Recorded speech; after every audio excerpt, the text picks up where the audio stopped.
Kama chama tunaamini katika maridhiano, na maridhiano haya sio mara ya kwanza kufanyika au kutokea katika nchi yetu.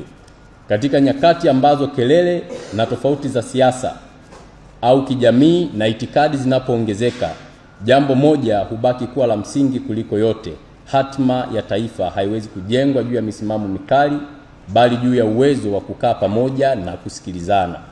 Lakini Chama cha Mapinduzi kinaamini kuwa pale ambapo mazungumzo yanapopewa nafasi, migogoro inapungua, taasisi zinaimarika na maendeleo yanapata mizizi imara, hasa katika kuwatumikia wananchi.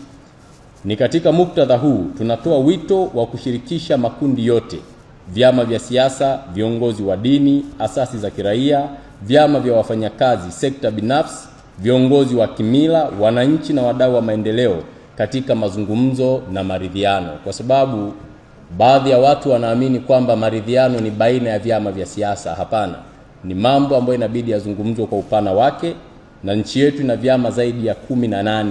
Maana yake vyama hivyo vina uwezo wa kushiriki na kuweza kuridhiana katika maeneo ambayo tunaona yana msingi huo. Tunasema hivyo tukitambua hawa si wadau wa pembeni ambao nimewaorodhesha. Hawa ndio wabebaji wa uhai wa taifa.